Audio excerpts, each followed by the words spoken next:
Hello, नमस्ते, good morning, जय श्री राम। कैसे हो आप लोग? अच्छा, आशा करता हूँ आप लोग बहुत अच्छे होंगे। तो दिन की शुरुआत तो भाई बहुत पहले हो चुकी थी, और अभी ऐसी कोई दिन की शुरुआत वगैरह तो है नहीं, तो दिन हो चुका है। बट मैंने कहा ऐसे एक छोटा सा ब्लॉग बना लेते हैं। आज कहीं जाना तो है नहीं, क्योंकि बारिश हो रही है 2 दिन से लगातार। कंपनी बंद हो चुकी है। बंद का मतलब है क्लासेस बंद हो चुकी है, स्टूडेंट आ नहीं रहे, और मैं कंपनी जा नहीं रहा हूँ। तो फिर यही था कि घर में खाना वाना बना के चाय वगैरह पी के बस, और क्या करना। फिर बैठा हूँ, देख रहे हो, कपड़े भी नहीं चेंज करे, और मोटा भी हो गया यार आजकल तो। मोटा हो गया तो ठीक है, मोटा होना थोड़ा जरूर अच्छा होता है, नहीं तो बहुत पतला भी ठीक नहीं लगता। बाकी कुछ है नहीं करने के लिए, कहीं जाने के लिए भी नहीं है, और करने के लिए भी कुछ है नहीं। टीवी में कुछ आ नहीं रहा कि मूवी देख लो, नेटफ्लिक्स चला लो, कुछ भी कर लो, ऐसा कुछ नहीं है। क्या करें यार? एक बात बताऊँ, कभी कभी बोरिंग भी हो ही जाता है मामला ना, जब आप अकेले हो और काम नहीं है तो बोरिंग हो जाता है। बट ऐसा कुछ नहीं है, ठीक है। अभी देखते हैं, रुकेगी तो फिर कंपनी जाएंगे, बैठेंगे थोड़ी देर कंपनी, और बाहर बाहर का माहौल चल रहा था, हवा चल रही है बहुत तेज़। अगर आवाज़ जब को आ रही होगी तो बहुत तेज़ हवा चल रही है। तो ये देखो बाहर का नज़ारा कुछ इस तरीके से है भाई। ज़बरदस्त बारिश हो रही थी, अभी तो फ़िलहाल थोड़ी सी रुक गई है, बट बहुत तेज़ बारिश हुई थी। तो ये कुछ नज़ारा है बाहर का।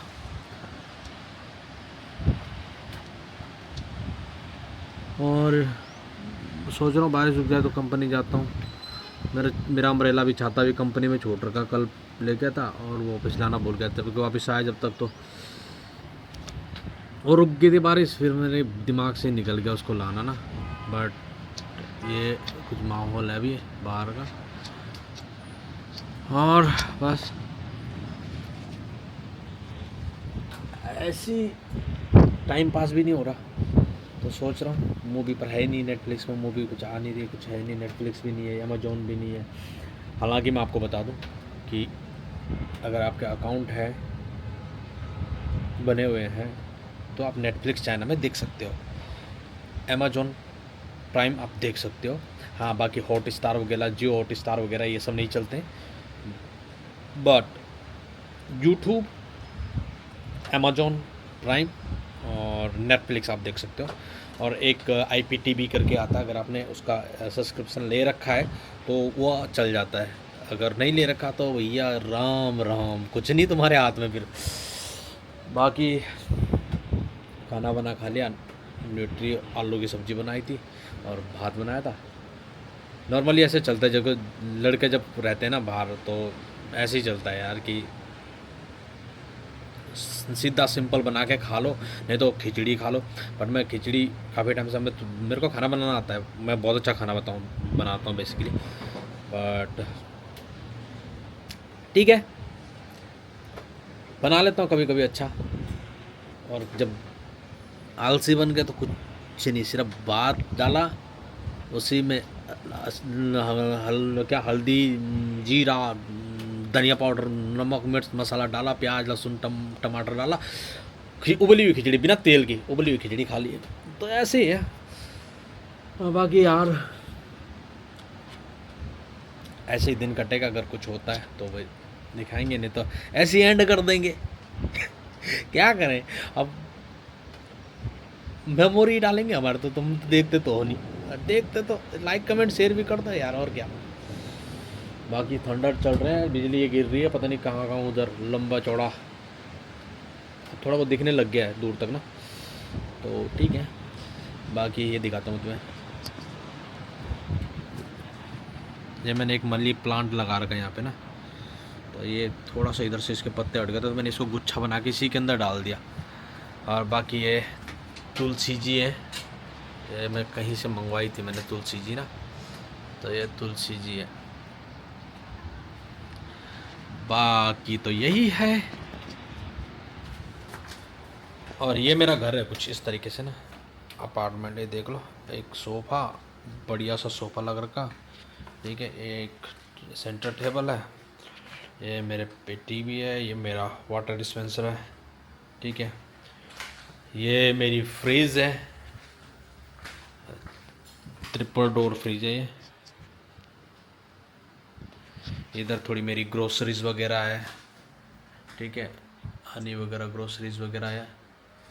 इधर भी ग्रोसरीज वगैरह, ये इंडियन, इधर इंडियन वाला है, मसाला वगैरह आपका देख लो, जो जो भी आपको दिख जाएगा इसमें।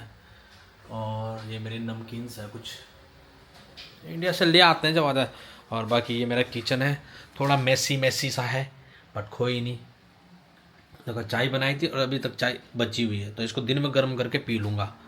बाकी ये मेरा मैसी मैसी सा किचन, पर अच्छा है। देखो किचन मैसी मैसी ज़रूर है, पर अच्छा है, ठीक है।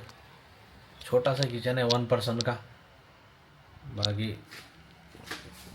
ये एयर फ्रायर है, ये मेरा भात बनाने वाला डबला है, ठीक है। बाकी और क्या दिखाऊँ मैं आपको, ये तो ये इसमें देखो 3 रूम है,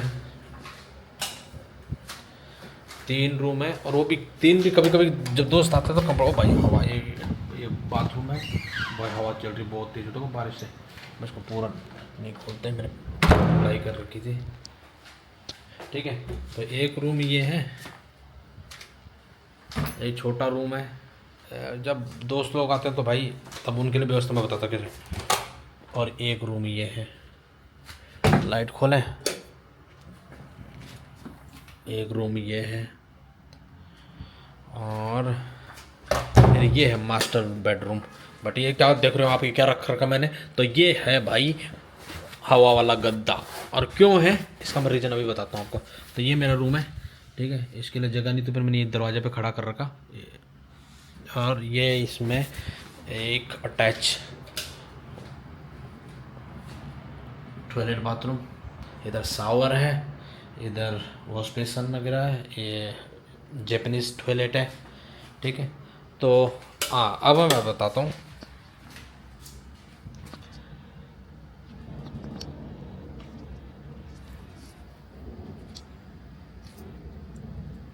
कि ये मैंने गद्दा, तो अब मैं बताता हूँ मैंने गद्दा क्यों फुला रखा है, क्यों है।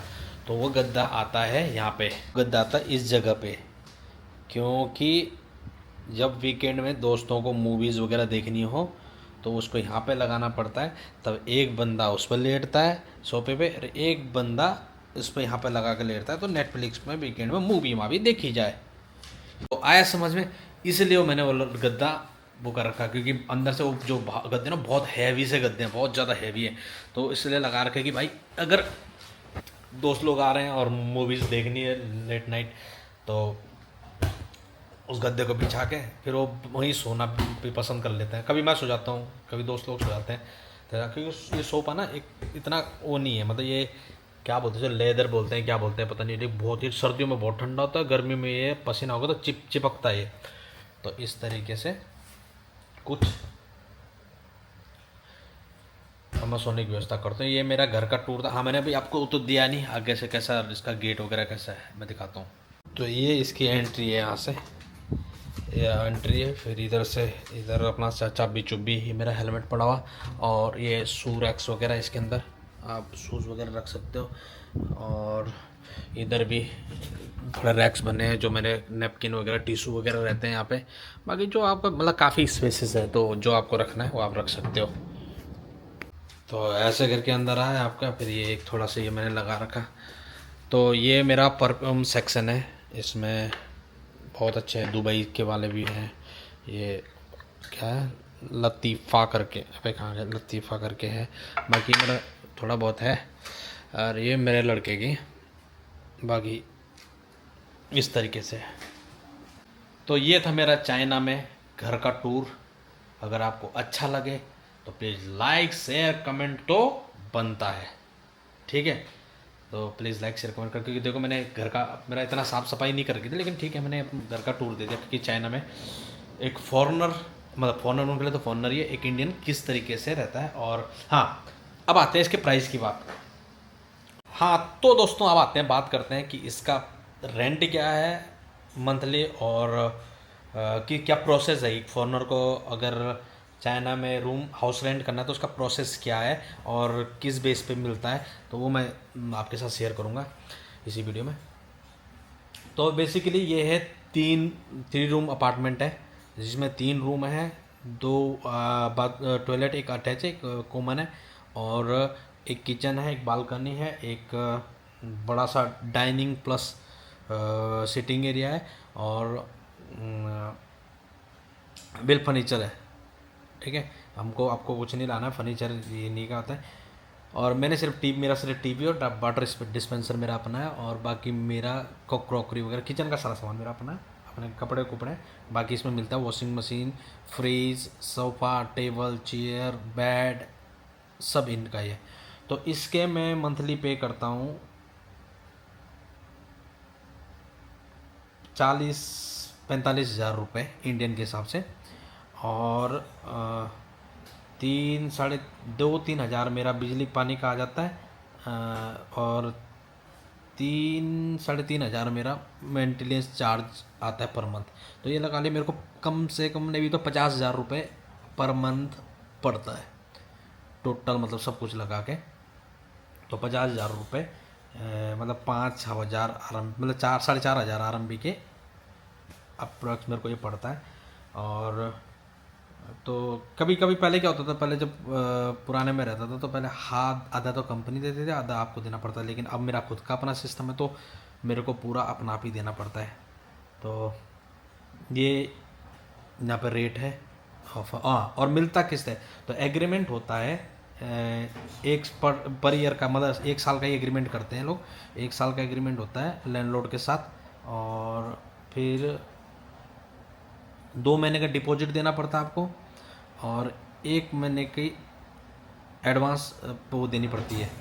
फिर उसके बाद हर महीने आपको रेंट देना पड़ता है। रेंट की तारीख है 15 से 20 के बीच में रेंट देना पड़ता है। जैसे हमारे इंडिया में 1 तारीख 3 मतलब एंड में देना पड़ता है ना, तो यहाँ पे बीच महीने में देना पड़ता है 15 से 20 के बीच में। और सैलरी सिस्टम भी यहाँ यही है कि 15 से 20 के बीच में आपको सैलरी मिलती है, 1-2 तारीख को नहीं, 30 तारीख को नहीं, ऐसे नहीं मिलती। और रही बात कि फोनर इजी है, तो हाँ ठीक है, किसी कम्युनिटी में इजी है, किसी कम्युनिटी में इजी नहीं। किसी कम्युनिटी में जो तुम्हारे कंपनी के बॉस वगैरह वो लोग कर सकते हैं, तो ठीक है। और हाँ, और एक चीज़, अगर आप एजेंट के थ्रू आ रहे हो, अगर आपको आप डायरेक्ट मालिक से कांटेक्ट नहीं है और एजेंट के थ्रू आ रहे हो, तो 1 महीने की आधा मतलब आप दोगे, और 1 महीने का आधा मालिक देगा। किसको? जो एजेंट है, जो बीच में आपको इंट्रोड्यूस करवाता है हाउस, जो प्रॉपर्टी जो होते हैं ना, ऑफिस होते हैं प्रॉपर्टी की, तो उनके थ्रू अगर आप आ रहे हो तो ठीक है। तो इस तरीके से अगर चाइना में आप घर देख रहे हो तो इस तरीके से आपको मिल जाता है। और वो डिपेंड करता है आपको कितने महीने रहना है, कितने साल रहना है, लेकिन एग्रीमेंट आपको उस हिसाब से ही फील होता है जिस हिसाब से आपको रिक्वायरमेंट है। और अगर आप बीच में छोड़ के जाते हो तो कई केसों में आपका डिपॉजिट आपको नहीं मिलता है। ठीक है, तो thank you so much for watching blog. Like, share, comment जरूर करें, जरूर से जरूर करें। अपना प्यार ऐसा देते रहें, हमको अच्छा लगेगा, आगे बढ़ने का मौका मिलेगा। Thank you so much. जय श्री राम, जय श्री राम, जय श्री राम।